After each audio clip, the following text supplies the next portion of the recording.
Peter told Jane that the economy was bad. Yeah. Jane told Paul, the fact that you're even entertaining it and having this discussion, then the AI is going to get rid of all the jobs, so we're all going to be out of work. Yeah. I said, but you know, you had 12 months to master AI. Yeah. Because if AI is coming in this inception, you've told me that your device operates on a victim program. Mm-hmm.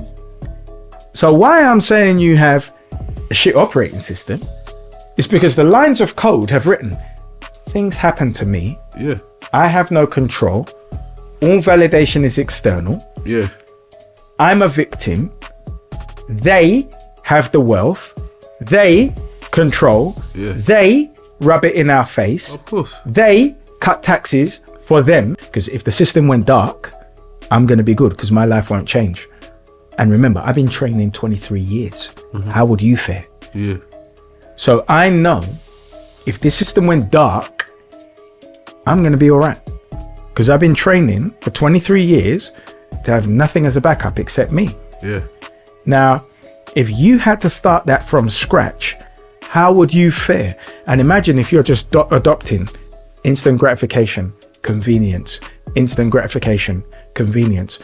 How would you fare if this whole thing went dark tomorrow? Yeah.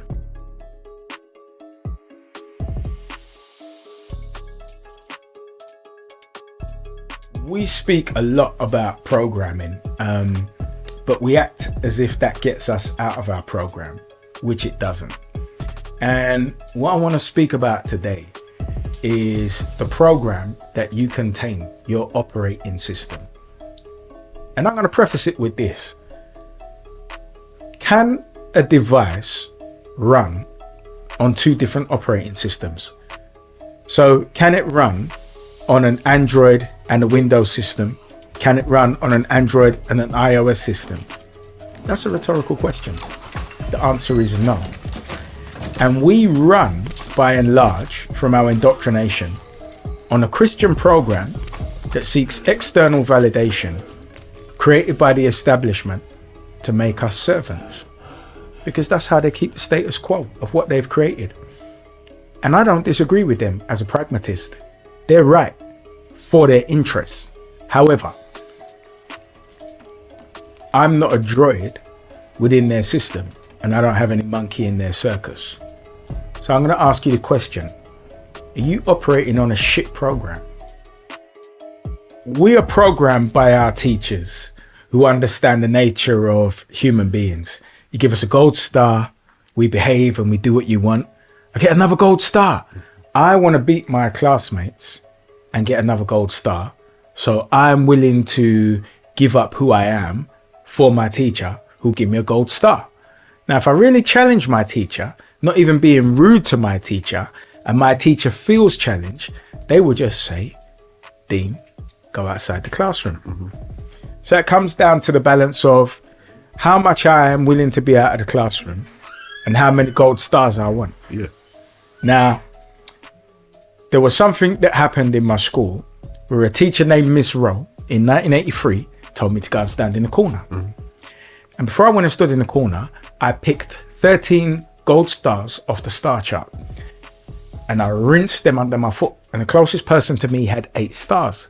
I'm very competitive. You know, like we shouldn't really keep these things in our mind, but I'm always competing. I'm always watching. Even today, like if I were to go into a particular industry and somebody else were in that industry, you know, I use them as a measure. Yeah. And I say, makes sense. But with my business experience, I'm better than you. I did this. I know someone who was selling clothes, and then I said, I'm going in the clothes thing. Yeah. And I said, I'm going to take them out. And then I took them over and said, no, I took you over. In my head. Yeah. Didn't need to say it out there. Yeah. So I'm very competitive. I'm aware of my environment completely. Yeah. So within that, I peeled off those stars, rinsed them in the floor, and I'm now screwing her before I turn around in the corner. But what I realize is I didn't need any external validation after that. I wasn't looking for anybody. And that was the beginning for me, because there was something else I used to do. I would always, for some reason, get to school late and miss swimming. But I used to have this little Puma bag. So then I would go in the stockroom, help myself to barrel pens, Brit stick, pack of books, because I used to draw copiously, and I would just do that to make up for how I felt. And I realized, even at that young age, I was living totally outside of the system. And how I was thinking led me to be unmanageable, because even as they were saying things, even if I seemed compliant, it was based on my interest that I didn't want to get in trouble with my mum. It was nothing to do with their influence. So I lived outside of the system since I was like 8 years old. But it's not a concept I could ever comprehend, you understand? One, I didn't know I was being programmed, or we were being programmed. I didn't know I was resistant to it based on the interpretation of my spirit voices, having conversations about this woman where I'm looking and saying, she's a basic bitch and I'm only 9 years old. Why is he having these kind of monologues in his head, looking at the teacher? But that's how I was from then. And I realized that it was a spiritual resistance. And I realized that the operating system that I came with couldn't be imprinted on. And thereby we're the anomalies. And that's why the homosexual transvestite J. Edgar Hoover said the biggest threat to America is the Black Moses. And I understand it. And I actually make him right. Because if we can take from being nowhere on an exceptional program and make something, remember the first time children in America were getting a free breakfast who were poor was from Black teenagers. The Panthers. So if we can do that, how could you ever let us rise to compete with you who can't do that systematically? But Black teenagers figured out how to feed poor Black children and white children systematically. I understand why they fight us. I don't ask what we did. We didn't do anything. No. You just got to know who we are. It's who we are. So, do we operate on a shit operating system? So when you say operating system, because a lot of people throw around the word terms, throw these terms around, and they throw around the term programming, very lightly and loosely, absolutely. So it's like no one even explains what programming is. Do you know what I'm saying? So that's what for me, like I have my own understanding. And like, what's your understanding of programming? The initial programming. What? So I have family members, when I say certain things, shut up, I don't want to hear that. And I say, you're not even willing to have an intellectual conversation about something. I don't want to know. There's a name for it. I can't remember what it is. Cognitive dissonance. So you wouldn't want to speak about 9/11 and it possibly being an inside job. I get it, no problem. I don't feel compelled to convince you.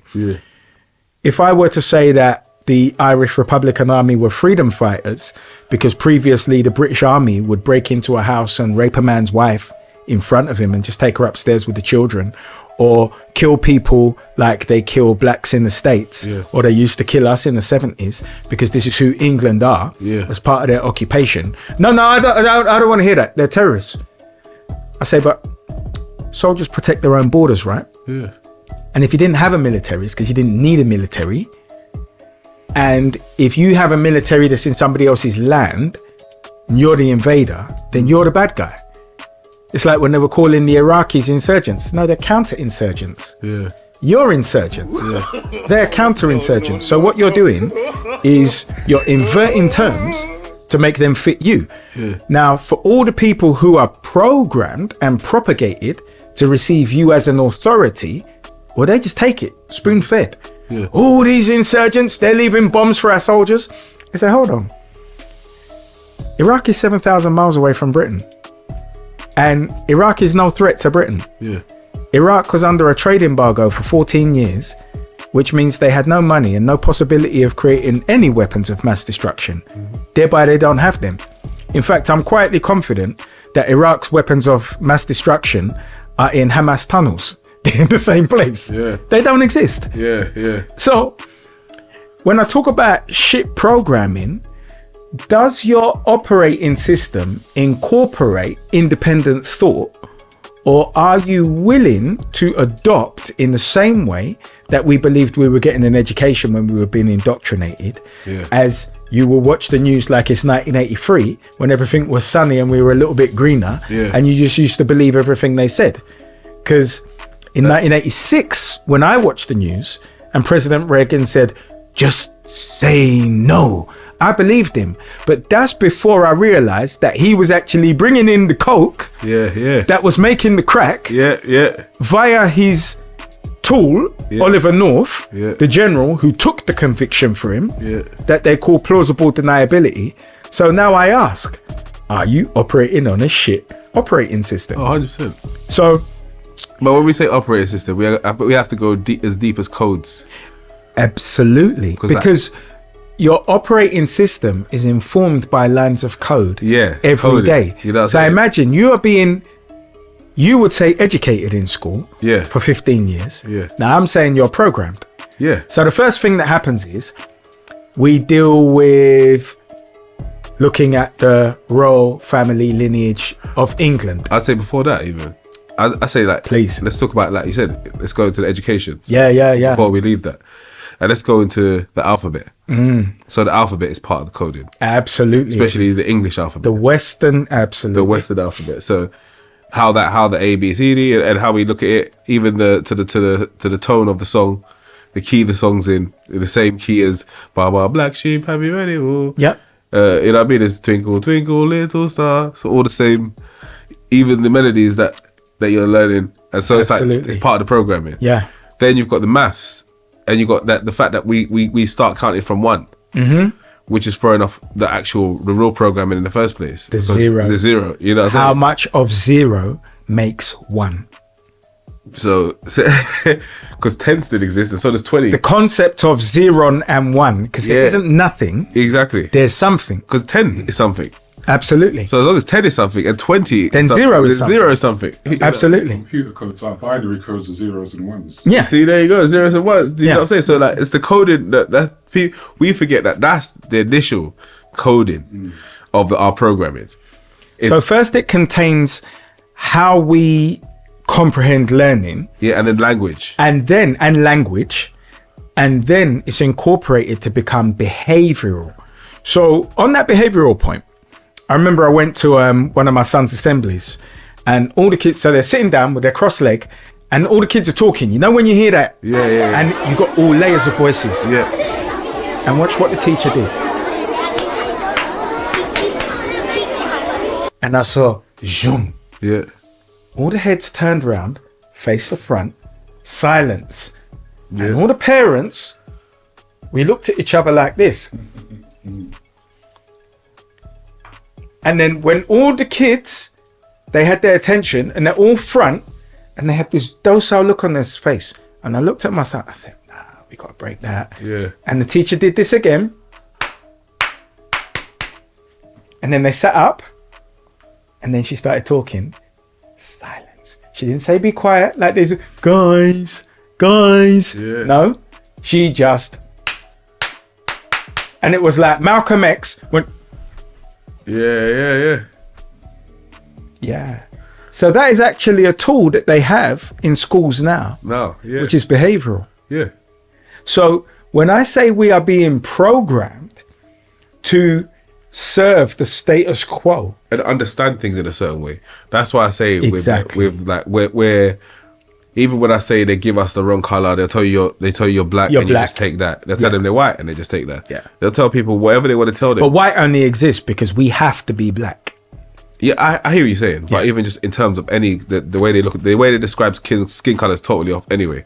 So, but they don't like to talk about melanin because they don't want you to know about melanin. So they would rather, and so that, and everyone's got melanin. It's just how much you. It's the degree. And the more melanin you have, the better you absorb the elements, whether it is the sun, whether it is color spectrum. That's also if you're willing. If you're willing. Because it's like, of course. People talk about it like you're just special if you got better. No, you're not. You have to be aware. And you got to be working with it.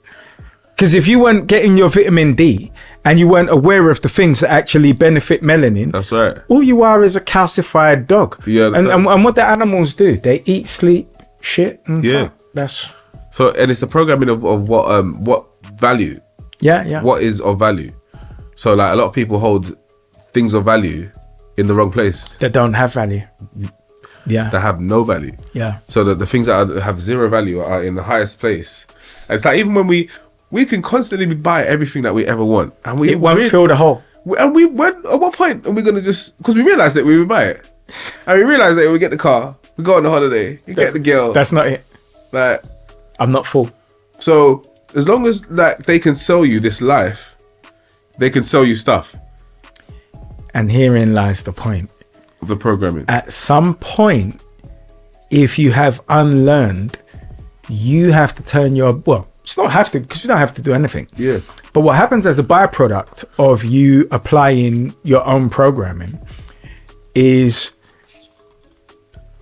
you turn your back on what they call their values. Exactly. And then what you value, they look at as nothing, and now you're not competing with them anymore. But when they say they, who are we referring to? Because I'll tell you very clearly who I'm referring to. Let me say why I say please. That. Because when you talk about value, a lot within our culture, what we value within our culture isn't what the other people value. Absolutely. So they don't mind. They could be rich and they'll be on public transport. Yeah. Like, they could be rich and wear the cheapest clothes. And a man is killing himself to turn up in the hottest whip. And so it's doesn't have the luxury and comfort that they have at the other end. You know, they'll buy beer while we buy bottles, if you get what I'm saying. So I'm just saying the most expensive bottle for the eye. Yeah. For the quite eye. Bizarre. So I'm like, cool. And do you drink that? I don't knock that anyway. Like, whatever, like, floats your boat or whatever. Yeah, but at the same time, because I don't like to criticize people, like, you shouldn't do this, because you know people say, if you haven't got enough you money, got to do what you enjoy. Yeah, don't do this. And if you want to spunk money, that's okay, but you got to sit in the tree afterwards. No, but that's fine, because you might be cool with it. Yeah, this is what a lot of people got to understand. Not everybody your values feels the same way. Absolutely. Do you get what I'm saying? So, like, I feel like the same person that wants to be flashy doesn't have the values to maintain that flashiness. No. So that unfortunately can only last so long. Therein lies the problem. Because you have not even educated yourself to even maintain this flashiness. No. So everybody gets a burst here and there. So you got a 50 grand babysitting challenge. Yeah. In your whip with social media that's got GPS, where the police look on the GPS, yep, pull you over, yep, kidnap your baby, yep, and you don't even have a trust that would have cost you $2,000 to set up. That could have protected your wealth. So now when you go into the police station and you've got to explain why this is your money, with no track record of getting that money, having paid no taxes, it's even just no fixed abode, having that much cash on you, you don't realize all of the above. What do you look like having all of the above? Like, that program in there again. A lot of people don't realize in these music videos, that's not even real money. Yeah. Who you're trying to be and who you're trying to be, it doesn't exist. You know what I'm saying to you? And we don't have strip club culture here. Nah.